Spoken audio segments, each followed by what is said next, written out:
راتبی خوشحال بود که تایی رواد گرتمانی و خیلی خوشحال بود که تانی اینده ویجوبی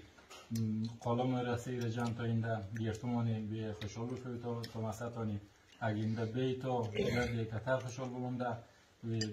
ایکتر هم دیگر تانیم ده قلم رسید جان تا اینده به خیلی خوشحال بود خیلی جات آمدیم معلم سر ما خب از زبان اصیلی مغولی خدا نمیفهم ولی با فارسی بر شما تشکر از شما، تشکر از اینکه شما اینجا حضور پیدا کردین. انشاءالله دیگه قومان خود آمدن با هم میبینیم. ما هم بعدا فهمی آمدیم که قوما را از نزدیک ببینیم در قریه کندوری ولسوالی پشته زرغون. دیگه تشکر از همه شما، تشکر از حاجی ارباب صاحب غفور خان که اینجا حضور دارن. صحت سلامتی به شما آرزو می‌کنم. زنده باشیم، موفق باشیم. تشکر از اینکه آمدین. خیر جاتا بازنگان همی آمدین آتا. نړۍ مننه له تاسو څخه د حاجي معاون صاحب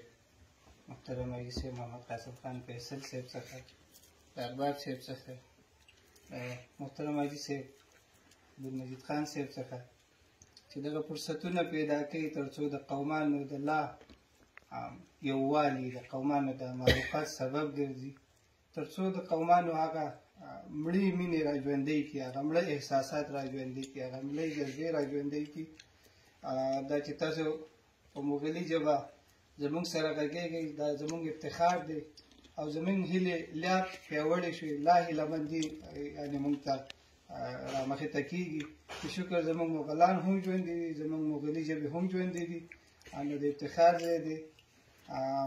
میں اسپیشلی पाकिस्तान में जो हमारे मुग़ल भाई हैं तो उसे बताता चलो कि जो हमारी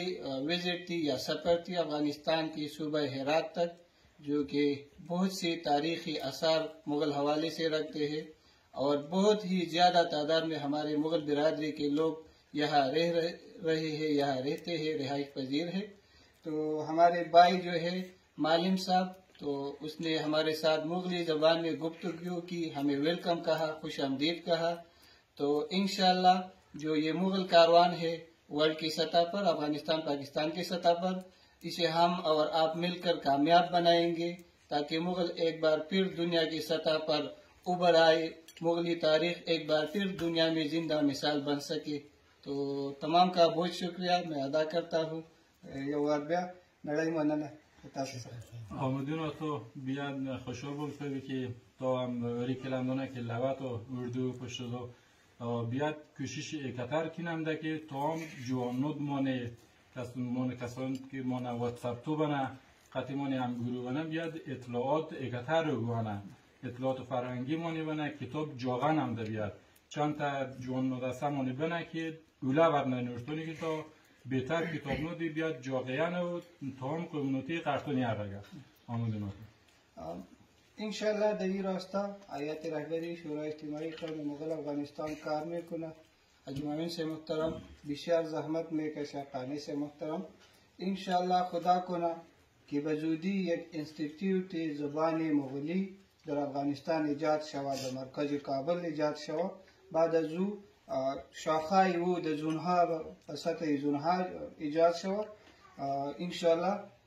ما از شما در این راستا همکاری میخواهیم و انشاءالله آیات رهبری در این راستا کارهای عملی میکنه بخیر. زنده باشیم ما با خدمت هستیم. بی تمام کمیونیتی خدمتتونی ببین. تشکر.